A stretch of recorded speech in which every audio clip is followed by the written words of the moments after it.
할렐루야. 한 주간 평안하셨습니까? 오늘도 이 예배에 참석하신 여러분을 주님의 이름으로 환영합니다. 비가 굉장히 많이 왔습니다. 물론 오늘도 비가 오고 있고요. 이번 폭우로 인해서 많은 사람들이 목숨을 잃고 또 많은 가정들이 수해를 입었습니다.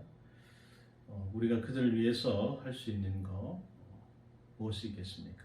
생각해 보시고 기도겠죠. 모두가 그들을 위해서 빠른 시간 내에 복구가 될 수 있도록 기도 많이 해주시면 감사하겠습니다. 그래서 오늘은 누가복음 11장 1절에서 4절의 말씀으로 이렇게 기도하라 라는 제목으로 여러분과 은혜를 나누고자 합니다. 먼저도 말씀드렸지만 기도 굉장히 중요하죠.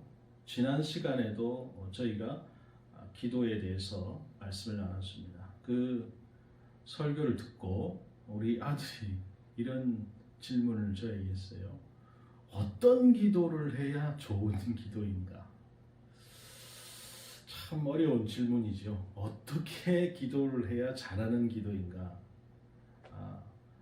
이렇게 기도하면 이 기도는 좋은 기도고 이렇게 기도하면 좋은 기도, 나쁜 기도다. 참 가늠하기 좀 힘듭니다만 자, 오늘 우리가 읽은 이 본문의 말씀 여러분들 너무나 잘 아시는 일반적으로 우리가 예배 마지막에 하는 주기도문이죠. 그런데 이 주기도문이라는 명칭에 약간의 오해가 소지가 있습니다. 얼핏 주님이 기도하셨던 기도문이라고 우리가 생각하기 쉬운데 그러나 이 기도는 예수님이 하실 수 없는 기도죠. 왜냐하면 자신의 죄에 대한 용서를 비는 내용이 포함되어 있기 때문에 그렇습니다. 예수님은 죄가 없으시잖아요.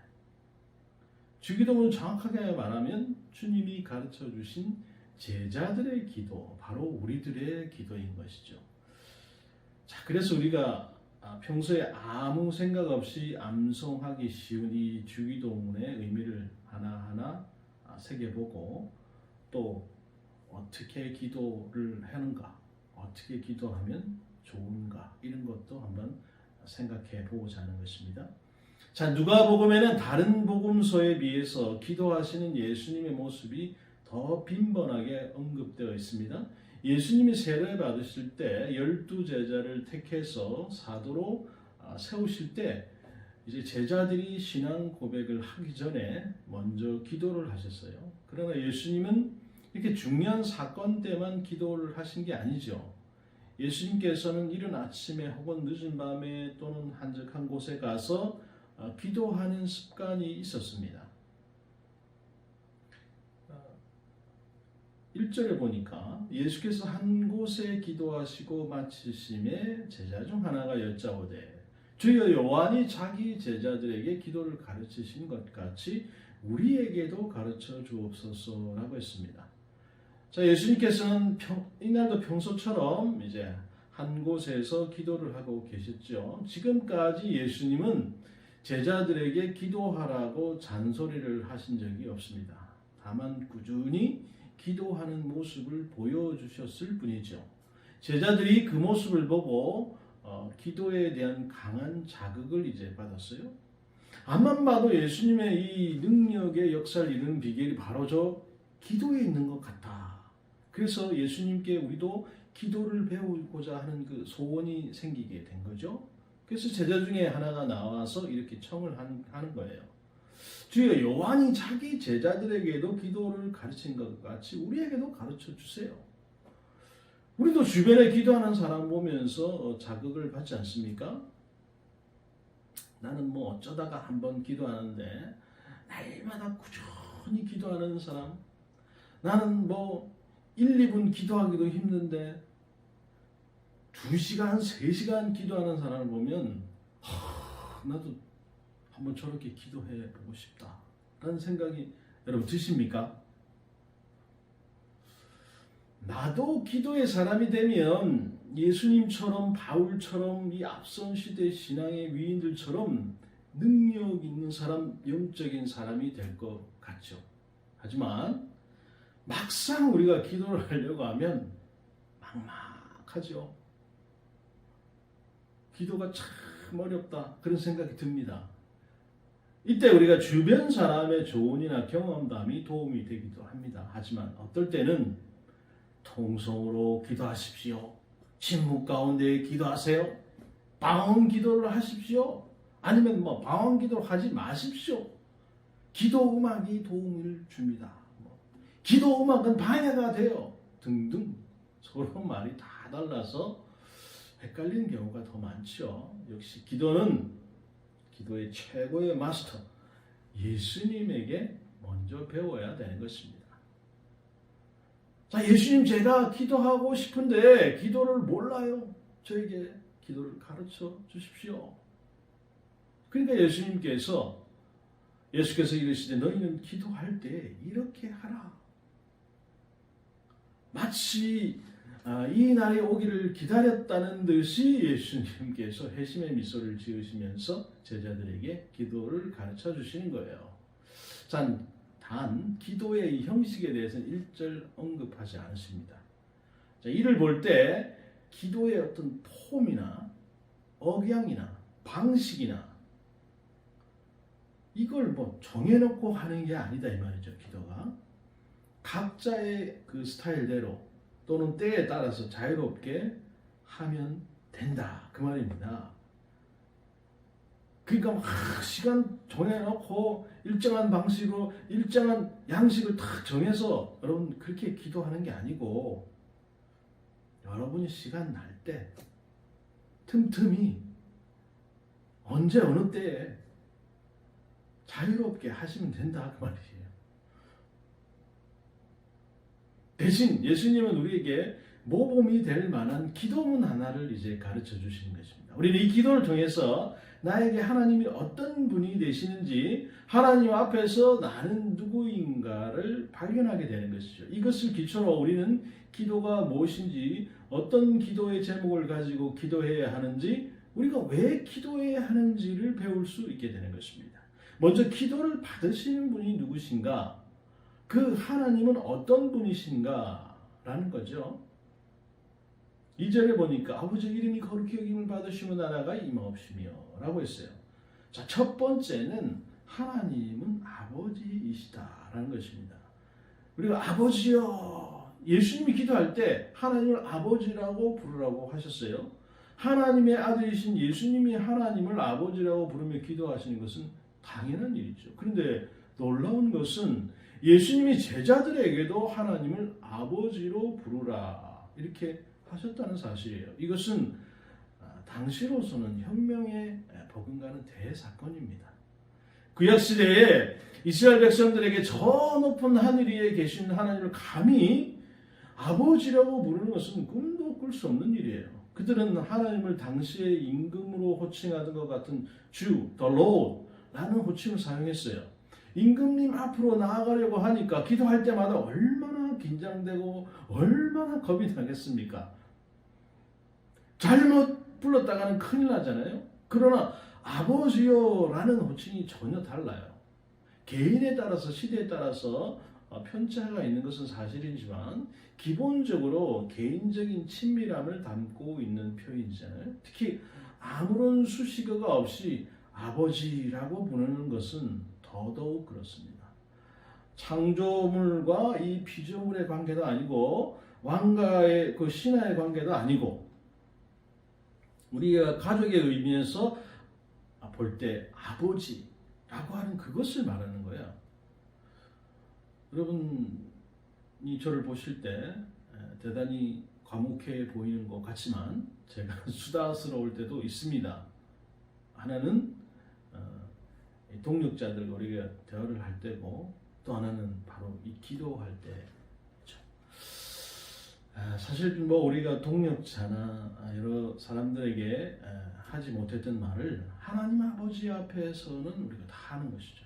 기도할 때 일단 아버지 이렇게 부를 때 푸근함과 우리가 따뜻함을 느끼게 되는 거예요. 그러면서 나도 모르게 속에 있던 말을 다 하게 되는 것입니다.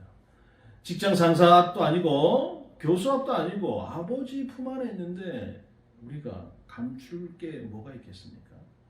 그럼 우리가 어떻게 하나님을 이렇게 아버지라고 부르고 기도 가운데 친밀한 대화와 교제를 나눌 수 있게 되었습니까?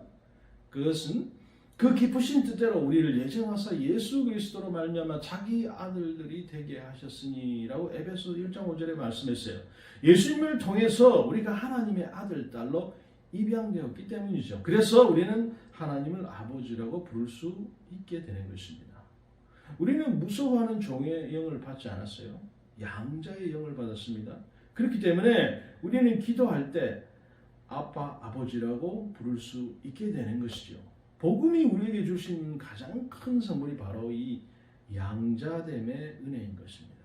하나님이 우리 아버지가 되시고 우리가 그분의 딸이 되었다는 것이 여러분 어떤 의미입니까? 하나님이 우리를 돌보신다는 거예요. 우리를 너무 잘 아시는 그런 의미를 가지는 것이죠. 하나님은 우리의 머리카락 숱까지도 세고 계시는 그런 분.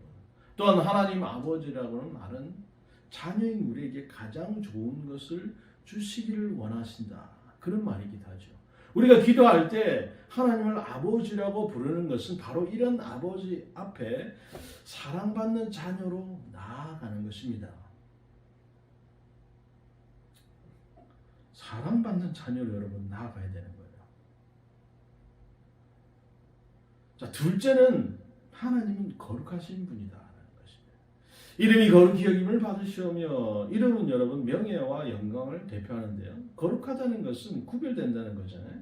하나님은 창조주로서 피조물과 구별되는 독보적인 능력과 영광을 지니신 분이죠. 만약 하나님이 사랑이 많은 아버지이긴 하지만 기도에 응답해 줄 능력이 없는 분이다. 그러면 어떻게 되겠습니까?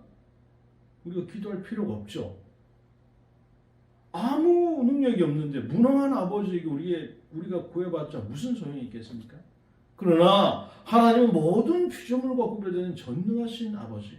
그렇기 때문에 우리는 무엇이든 하나님이 하실 수 있다라고는 그 확신 가운데에 구할 수 있게 되는 것입니다. 그러니까 여러분 확신을 가지고 구하십시오. 아 이게 안 될 것이다 이게 아니고 아 반드시 될 것이다 그 확신. 그런데 예수님은 가장 먼저 하나님께서 하나님으로서 합당한 대접을 받으시도록 하나님께서 마땅히 받으셔야 할 영광과 존귀와 찬송을 받으시도록 기도하라 라고 하시는 거예요. 이것이 여러분 기도 제목인 이유는 이 땅의 현실이 그렇지 못하기 때문이죠. 다른 피조물들은 아무 문제가 없습니다. 여러분 저 밖에 새들이나 여러분 가정에 있는 그 애완동물이나 뭐 이런 애들이 무슨 문제가 있습니까? 아무 문제가 없어요. 얘들은 그냥 자기 사는 대로 느낌대로 자기가 태어난 대로 그냥 살면 되는 거예요. 문제는 여러분 우리 인간이죠. 사람들은 살아계신 하나님을 제쳐놓고 헛된 우상을 숭배하거나 아예 하나님의 존재 자체를 부정하면서 살아가고 있잖아요. 성경 속에서 계시하신 하나님의 진리를 거짓이라고 폄하하고 기독교를 조롱하고 하나님의 이름을 욕되게 하고 있어요. 심지어는 믿는 사람마저도 하나님의 거룩함을 반영하지 못하고 추하고 더러운 모습을 보여줄 때가 얼마나 많습니까? 여러분 이번에 제가 이 명단을 여러분들에게 드리면 좋겠지만 이 기독교 폐지론에 찬성한 국회의원들이 이름이 쭉 명단에 나온 게 있어요. 이게 맞는지 안 맞는지는 정확히 모르겠습니다만 기독교는 폐지돼야 된다. 그걸 법안으로 추진하겠다 이 말이에요. 여러분 이런 사람들이 있습니다. 그것도 국회의원이 말이죠. 그 명단에 쭉 나와 있어요. 아무튼 그런 국회의원을 뽑으면 안 되겠죠. 자 여러분 만약 자신의 아버지 이름이 모욕당하는 일이 발생한다고 하면 이를 그냥 두고 볼 아들 딸이 어디 있겠습니까? 다른 일은 손에 잡히지 않을 정도로 가슴에 열불이 나야 정상이겠죠. 하물며 이 세상에서 하나님 아버지 이름이 모욕을 당하고 있는데 우리가 자녀로서 가만히 있을 수 있겠냐 이 말이죠. 우리가 이런 현실을 보면서 우리는 애통하지 않을 수 없는 것입니다. 단식 가운데 이렇게 기도하게 되는 거예요. 하나님을 모르는 저 사람들이 전도와 선교를 통해서 하나님을 만나고 하나님을 알게 되기를 주여 간절히 기도합니다. 하나님 자녀들 우리의 삶과 예배를 통해 하나님께서 높임을 받으시게 되기를 간절히 기도합니다. 먼저는 이렇게 기도해야 된다는 것이죠. 세 번째, 하나님은 다스리시는 분이십니다. 나라가 임하옵시며. 하나님은 온 세상의 주인이다 이 말이죠. 모든 피조물을 다스리는 분. 만약 하나님이 거룩하신 아버지긴 한데 다스리는 분이 아니다라고 하면 어떻게 되겠습니까? 우리를 돌보고 싶어 하시고 돌볼 능력이 있지만 돌볼 권리가 없는 그런 분이 되는 거예요. 아무리 실권이 없는 아버지에게 우리가 구해봤자 무슨 소용이 있겠습니까? 그러나 하나님은 영원하신 왕. 그렇기 때문에 우리는 하나님 언제든 원하시는 일을 하실 수 있다라고 하는 그 확신 가운데 구할 수 있게 되는 것이죠. 그런데 예수님은 하나님의 통치가 이 땅에 이루어지도록 기도하라고 하셨어요. 이것이 기도의 제목이 되어야 되는 이유는 하나님의 주권을 거부하고 반역한 세력들이 있기 때문에 그렇습니다. 누구입니까? 바로 성경에서 공중 권세 잡은 자다라고 표현하고 있는 사단의 세력이죠. 사단의 유혹에 넘어간 이 인간 역시 그 대회에 합류해서 하나님을 대적하고 있는 거예요. 그 결과 이 세상은 어둠의 권세 아래에 또 죄와 죽음의 지배를 받고 있게 되는 것입니다. 질병의 공포, 전쟁의 위험, 빈부격차, 부정부패, 강력범죄, 온통 각종 죽음의 증상들로 씨름하게 되는 것입니다. 이런 세상이 근본적으로 바뀔 수 있는 해결책이 여러분 무엇이겠습니까? 바로 하나님 나라밖에 없다는 거예요. 하나님 나라만이 궁극적인 대안이고 희망이다 이 말이에요. 하나님의 다스림을 받을 때 죄로 인한 고통이 그치게 되는 것입니다.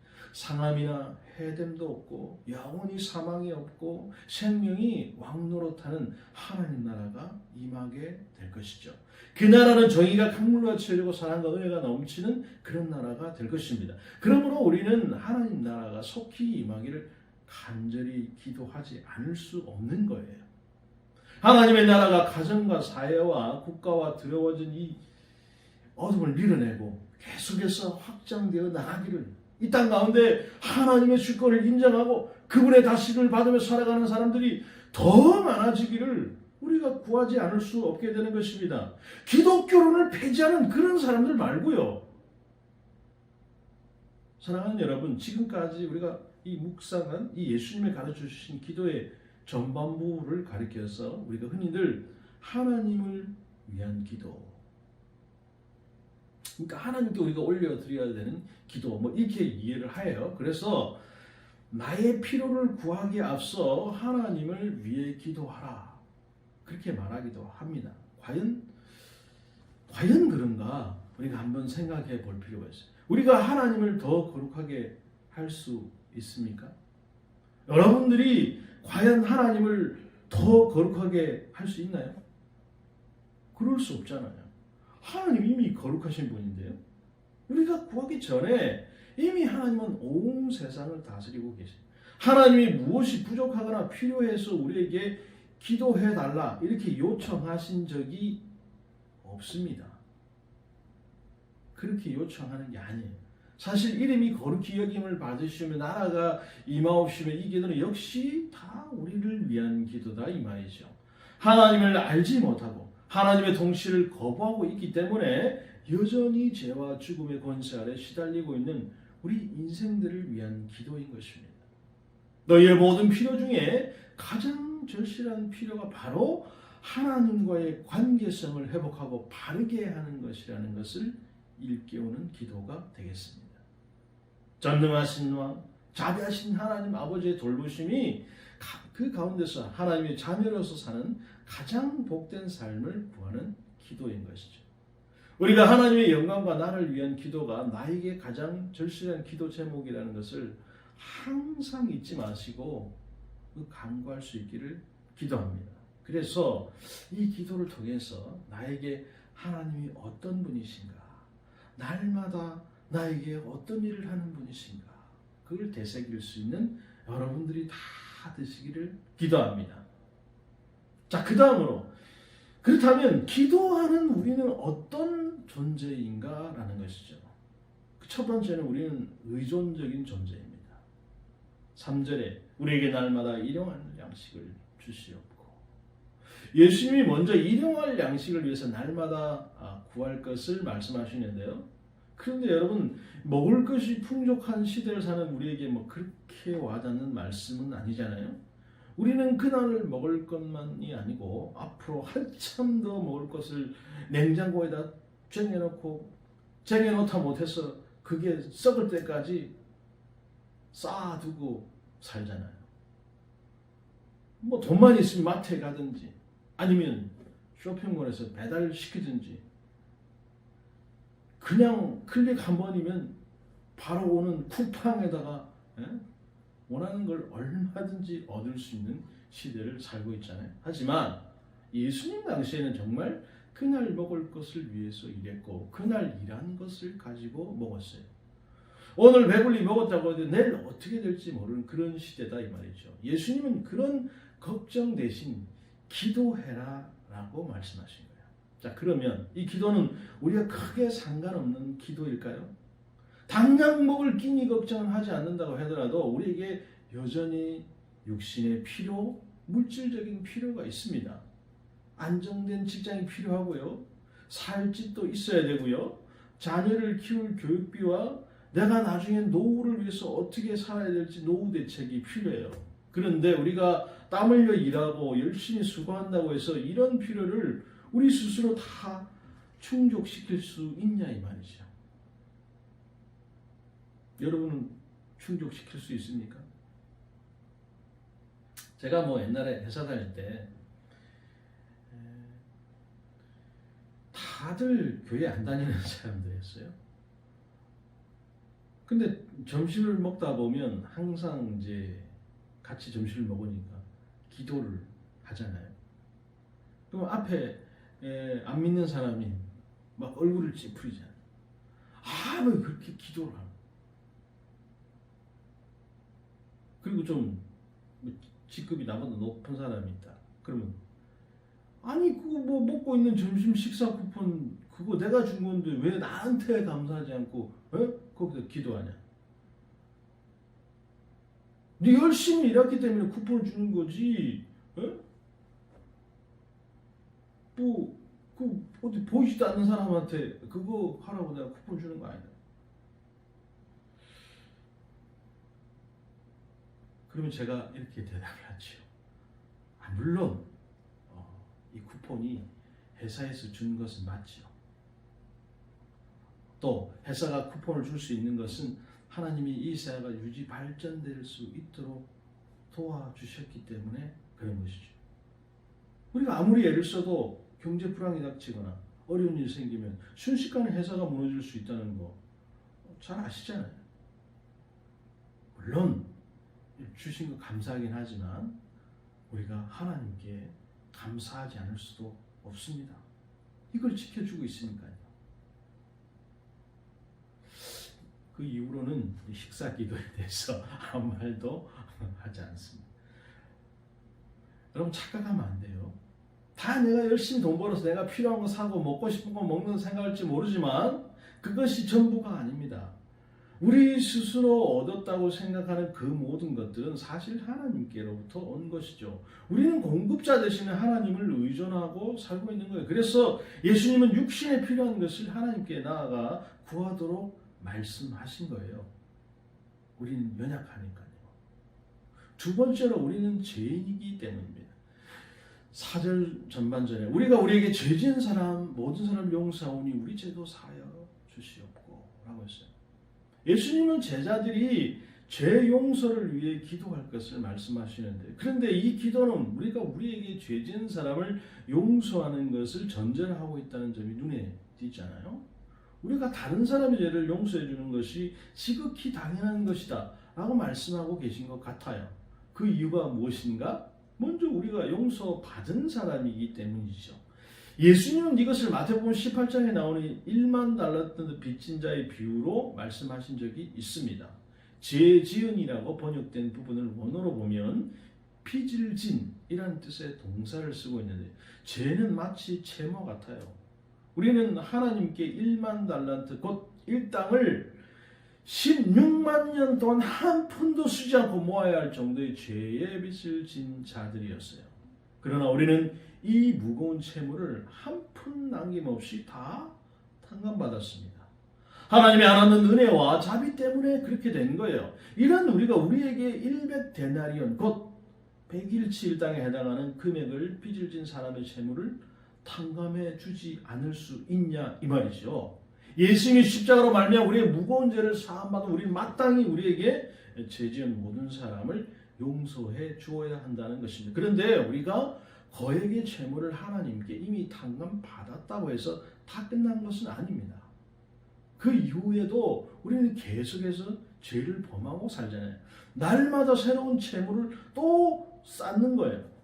우리가 믿음으로 얻다 하심을 입었다고 해서 우리의 삶에 있는 죄가 더 이상 아무런 문제를 일으키지 않는 게 아닙니다. 죄는 하나님 아버지의 자녀된 우리와 관계에 문제를 가져와요. 관계가 영구적으로 끊어지는 것은 아니지만 그 친밀함이 끊어지는 거예요. 여러분께서 하나님과 대화를 하지 않고 기도를 하지 않으면 어느 순간 하나님이 대단히 멀리 있는 분 같이 느껴집니다. 그 친밀함이 끊어진다. 해결책은 여러분 하나님으로부터 계속해서 죄 사함을 받는 길밖에 없어요. 그렇기 때문에 하나님께 죄 사함을 구하는 기도를 드리지 않을 수가 없는 것입니다. 그러니까 여러분 회개 기도가 필요하다 이 말이에요. 나는 죄를 하나도 안 짓습니다. 내 삶을 돌아볼 때 나는 죄가 하나도 없어요. 그런 사람이 있습니까 여러분?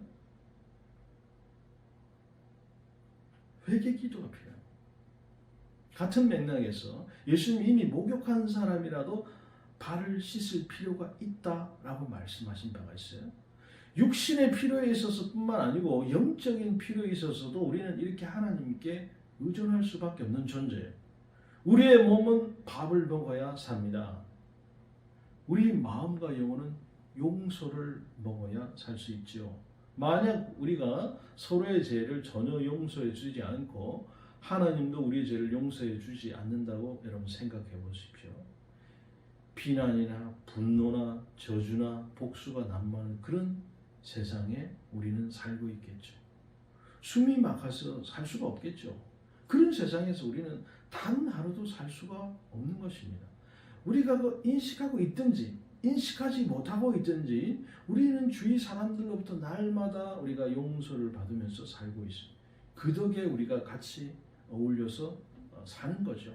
하나님께서 우리 허물을 인내해 주시고 죄를 용서해 주시기 때문에 다시 하나님 앞으로 나아갈 담담을 얻게 되는 것입니다. 우리가 용서받은 자로서 용서하고 살아갈 수 있기를 기도합니다. 하나님께 용서를 구함으로 하나님과의 관계가 막히지 않고 계속해서 친밀함을 이어갈 수 있기도 기도합니다. 마지막으로 우리는 연약합니다. 우리를 시험에 들게 하지 마시옵소서. 시험에 들게 하지 말 것에 대해서 예수님이 구하라고 하셨는데 하나님이 우리를 시험에 들게 하는 그런 분이십니까? 다른 말로 하나님 우리가 죄를 범하도록 유혹하는 분이십니까? 전혀 그렇지 않잖아요. 사람이 시험을 받을 때 내가 하나님께 시험을 받는다 하지 말지니 하나님은 악에게 시험을 받지도 아니하시고 친히 아무도 시험하지 아니하시느니라. 야고보서 1장 13절의 말씀이에요. 그럼 누가 시험합니까? 우리를 유혹하는 것은 바로 사단이 하는 일이죠. 사단은 우는 사람처럼 삼킬 자를 찾아 돌아다니고 있어요. 정욕이면 정욕, 탐욕이면 탐욕, 교만이면 교만. 우리 허점을 집요하게 파고들어서 넘어뜨리려고 합니다. 흔히 하는 말로 인생 한 방에 훅 갈 수 있다는 말이죠. 정말 그렇습니다. 사단의 시험에 걸려 넘어지면 한순간에 그동안 쌓은 모든 것이 다 날아갈 수 있어요. 자신만 망치는 게 아니라 주변 사람까지 큰 상처와 피해를 입힐 수 있습니다. 우리는 그런 일을 매일같이 보지 않습니까? 연예인, 정치인 또는 뉴스에 나오는 유력 인사들, 그뿐만 아닙니까? 교회 안에도 목사, 장로들 한 방에 훅 가는 겁니다, 여러분. 문제는 여러분, 이 사탄이 우리보다 훨씬 더 강하고 지혜롭다는 사실이 있어요. 만약 사탄과 우리가 1대1로 싸운다면 우리는 100번 싸워서 100번 패할 수밖에 없습니다. 우리는 연약해요. 이 사실을 인정해야 하는 것입니다. 넘어질 위험이 가장 큰 사람이 누구인가 하면 자신이 강하다고 생각하는 사람. 남들은 다 넘어져 나는 절대로 안 넘어질 수 있다고 자신하는 사람. 그래서 기도 안 하는 사람. 그 사람이 가장 위험한 사람입니다. 이런 우리가 사탄의 시험을 뿌리치고 영적 싸움에서 승리하려면 어떻게 해야 할까요? 사탄보다 더 강한 그런 분을 의지할 수밖에 없는, 그래서 예수님은 시험에 들지 말게 하시도록 하나님께 기도하라 라고 말씀하십니다. 이렇게 기도할 때 우리는 깨어 있을 수 있게 되는 것입니다. 기도하면 하나님이 우리가 유혹으로부터 우리를 보호해 주시는 거예요. 예수님께서 제자들에게 가르쳐 주신 기도에는 하나님이 어떤 분이시고 우리가 어떤 존재인지가 잘 나타나 있어요. 하나님은 전능하신 통치자이시오 자녀를 돌보시는 아버지입니다. 우리는 삶의 모든 부분에서 하나님께 의존하고 있는 그분의 자녀예요. 그러면 답은 다 나와 있지. 우리는 하나님의 도우심을 구해야 합니다. 하나님께 기도해야 하는 것이죠. 우리가 기도하지 않는다고 하는 것은 하나님이 어떤 분이신지 부인하고 있거나 내가 어떤 존재인지 부인하고 있거나 둘 중에 최소한 하나를 여러분 부인하고 있는 거예요. 우리는 기도가 필요 없을 정도로 그렇게 스스로 충분한 자들이 결코 아닙니다. 전능하시고 자비로우신 하나님 아버지 앞에 기도가 효력을 발휘할 수 없을 정도로 그렇게 큰 문제는 하나도 없죠. 그러므로 내가 할 수 없다는 것과 하나님이 모든 것을 할 수 있음을 인정하고 모든 면에서 하나님의 도우심을 믿음으로 구해야 하는 것입니다. 사랑하는 여러분, 오늘 우리가 이 말씀을 통해서 우리가 기도를 어떻게 해야 되는지 다시 한번 생각해 보게 되는 것이죠. 하나님을 알고 우리를 알고 우리가 처해져 있는 상황을 알고 우리가 이 기도를 통해서 능력이 많으신 그 주권자이신 하나님, 우리 일생의 의지할 사랑의 아버지 되신 하나님, 그 하나님께 기도하시고 그 기도를 통해서 저와 여러분 삶 속에서 그 하나님께서 어떻게 그 일을 행하시는지 많은 체험들을 가질 수 있는 여러분들이 다 되시기를 주님의 이름으로 축복합니다. 기도하겠습니다. 거룩하신 주님, 그렇습니다. 우리는 기도가 어렵다고 생각합니다. 나는 기도를 잘 할 줄 몰라서 어떻게 기도해야 되는지 잘 모를 때도 있습니다. 또한 내가 기도를 하려고 마음을 먹었을 때 나에게는 기도가 나오지 않는 경우도 있습니다. 그것은 이미 나에게 있어서 하나님과의 친밀함이 깨어진 상태에 있는 것을 우리는 발견하게 되는 것입니다. 주님, 저를 다시 주님 앞으로 나오게 하여 주옵소서. 너무 먼저 회개 기도를 하셔야 됩니다. 내 자신이 회개하지 않는다면 하나님께 우리가 드릴 수 있는 기도는 없습니다. 나는 매일같이 죄를 안 짓고 살고 있다 라고 자신할 수 있는 사람도 없는 것입니다. 주님, 회개합니다. 저는 죄인입니다. 주님 앞에 설 수 없는 죄인, 날마다 주 앞에 죄를 짓고 사는 죄인, 그럼에도 나를 찾아 삼아주시고 나에게 끊어주시겠다고 하시는 그 주님을 사랑의 주님, 회개합니다. 내 온 마음을 다해서 회개합니다. 저같이 주님 앞에 설 수 없는 존재가 주 앞에 서서 하나님께 은혜를 받습니다. 주님 오늘 삶 가운데도 늘 주께서 거룩하신 주님, 오늘 말씀을 통해서 우리는 다시 한번 보았습니다. 우리가 하나님께서 어떤 분이신지, 또 우리는 어떤 사람인지, 그것을 통해서 우리가 하나님께 어떻게 기도해야 하는지 살펴보았습니다. 주님, 그 말씀을 통해서 우리가 하나님께 더욱 힘을 얻고자 하나님 없이 살아갈 수 있는 사람을 다시 한번 기도드립니다. 거룩하신 주님, 우리를 붙들어 주시고 인도하여 주셔서 앞으로의 삶 가운데 늘 함께하여 주시고 늘 동행하여 주셔서 우리를 인도하시고 우리를 보호해 주시고 우리를 지켜주실 것을 확신합니다. 거룩하신 주님, 오늘 이 말씀을 붙듭니다. 이 은혜를 붙듭니다. 이 생각을 붙듭니다. 주께서 우리를 인도하여 주옵소서. 감사를 드리며 우리 주 예수님 받들어 기도드립니다. 아멘. 감사합니다. 그렇습니다, 여러분. 기도는 능력이 있죠. 힘이 있죠. 그런데 우리가 기도를 하지 않기 때문에 그 능력을 알지 못하는 것입니다. 사랑해요, 여러분. 오늘 말씀을 통해서 하나님께서 어떤 분이신지, 나는 어떤 존재인지를 우리는 보았습니다. 그것을 통해서 여러분들께서 어떻게 기도하실 것인지 이미 우리는 이 말씀 속에서 다 알게 된 것입니다. 그러니 기도가 어려울 게 없습니다. 2시간, 3시간 여러분 기도하는 거 부러울 수 있죠. 근데 여러분, 한 번에 그렇게 되는 일은 없습니다. 무슨 일이든지 한 번에 되는 일은 없어요. 자주, 매 시간, 빈번히, 틈틈이 여러분 그렇게 하셔야 되는 것입니다. 시간 내서 막 나는 막 몇 시간씩 기도할 거예요. 마음 먹는다고 기도가 되는 것입니까? 그렇게 되지 않죠. 훈련입니다. 훈련. 기도도 훈련이에요.